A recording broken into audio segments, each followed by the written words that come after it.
السلام علیکم. آج کی جو ہماری سٹوری ہے وہ بہت زیادہ انٹرسٹنگ ہے. اس کا عنوان ہے باجے والا چوہا. اور پرانی بات ہے کہ جرمنی میں ایک قصبے میں ایک بہت ہی انوکھا واقعہ پیش آیا.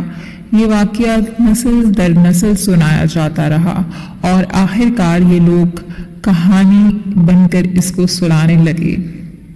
اس قصبے میں ایک دریا کے کنارے پہ آبادی آباد تھی. یہ رہنے کے لیے بہت خوشگوار جگہ تھی. قصبے کے لوگ خوشحال تھے اور کھانے پینے کی کوئی کمی نہ تھی. ان کے گھروں میں کھانے پینے کے شاندار اور مزیدار اشیاء کے ڈھیر لگے رہتے تھے.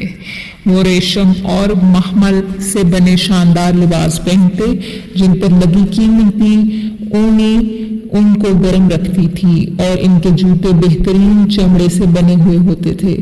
لیکن ایک رات یہ سب ختم ہو گیا. سب لوگ اپنے محفوظ اور گرم بستروں میں محو خواب میں تھے کہ اچانک پورے قصبے پہ ہزاروں کی تعداد میں چوہوں نے حملہ کر دیا. وہ اونچی دیواریں پھیلان کر شہر پر برس پڑے. وہ اندھیری گلیوں میں ادھر ادھر بھاگ رہے تھے. تہخانوں اور نالیوں کے ذریعے گھروں میں داخل ہو رہے تھے. ان کی سرسراہٹ اور چینچی سے پورے شہر میں دم ایک شور مچا ہوا تھا. لوگ خوف زدہ ہو کر بستروں سے چھلانگے مار مار کر اٹھے اور دوڑ رہے تھے. کیا دیکھتے ہیں کہ ہزاروں کی تعداد میں چوہے ان کے سروں سے گزر رہے ہیں, ان کی خوابگاہوں میں داخل ہو رہے ہیں. جلد ہی پورا شہر بیدار ہو گیا اور ہر گھر کی کھڑکی سے روشنی باہر جھلکنے لگی. لوگوں کو جلد ہی جلد اس بات کا احساس ہو گیا کہ چوہوں کی ایک فوج نے ان پر حملہ کر دیا ہے. انہوں نے ان چوہوں کو اپنے گھروں سے بھگانے کی کوشش کی. ڈنڈوں اور لاٹھیوں سے ان کا پیچھا کیا لیکن وہ سب بے سود رہا. اس کے بعد اس وقت معاملہ اور بھی سنگین ہو گیا جب چوہے اپنے سامنے آنے والی ہر چیز کو چٹ کرنے لگے. وہ میز پر پڑی ہر چیز ہڑپ کر گئے.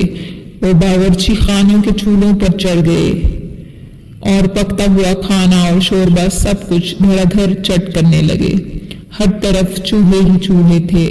آٹے کی بوریوں پر چوہے, دودھ کے برتنوں میں چوہے, باورچی خانوں کی الماریوں میں چوہے. وہ پلک جھپکتے ہی گوشت, مکھن, پنیر, آٹا سب کچھ غائب کر گئے. انہوں نے تندوروں میں پڑی گرما گرم روٹیوں کو بھی نہ چھوڑا. کچھ ہی دیر میں شہر میں کھانے پینے کی ہر شے غائب ہو گئی. تمام دکانیں خالی ہو گئیں, حتیٰ کہ گوداموں میں بھی کھانے کی کوئی شے نہ بچی. پہلی بار اس قصبے میں سب کو بھوکا رہنا پڑا اور انہیں فکر لاحق ہو گئی کہ کہیں وہ بھوکے نہ مر جائیں. کچھ کرنا ہوگا. اس کے باعث سب مایوس تھے. وہ قصبے کے حال کے باہر جمع ہو گئے جہاں ہر کوئی میر کے خلاف نعرے لگانے لگا. مجمع اس قدر غصے میں تھا کہ میر کے پاؤں پھولنے لگے. لوگوں نے میر اور اس کے ساتھی کو ان کے کمروں میں بند کر دیا جہاں وہ کئی روز تک بند رہے. کسی کو سمجھ نہ آ رہی تھی کہ اس معاملے کو کس طرح سے حل کیا جائے. ایک دن معمول کے مطابق ایک بڑا مجمع ہال کے باہر جمع تھا کہ اچانک وہاں پر خاموشی چھا گئی. ایک اجنبی نے نہ جانے کہاں سے نامودار ہوا اور سیڑھیوں پر چڑھتا ہوا ہال میں داخل ہوا. اس نے میر کے کمرے کا دروازہ کھٹکھٹایا اور اندر داخل ہوا. اجنبی کا حلیہ بہت عجیب و غریب تھا. اس نے جو لباس پہن رکھا تھا وہ آدھا زرد اور آدھا سرخ رنگ کا تھا. وہ خود بھی لمبا اور دبلا تھا. اس کی آنکھیں گہری نیلی اور چھوٹی تھیں. اجنبی نے کہا, اگر میں تمہارے قصبے کو چوہوں سے نجات دلا دوں تو تم مجھے 1000 گلڈز دو گے.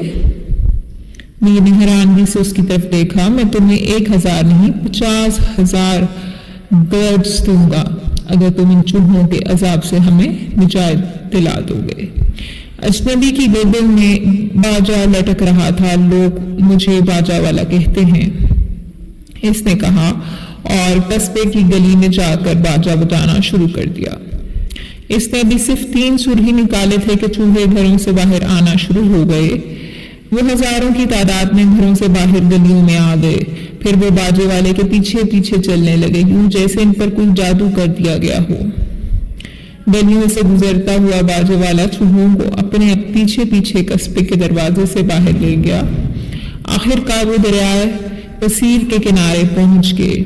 یہاں پر باجے والے نے باجا بجانا بند کر دیا، لیکن چوہے آگے بڑھتے رہے اور دریا میں چھلانگیں لگاتے رہے، یہاں تک کہ تمام چوہے دریا میں ڈوب کر ہلاک ہو گئے۔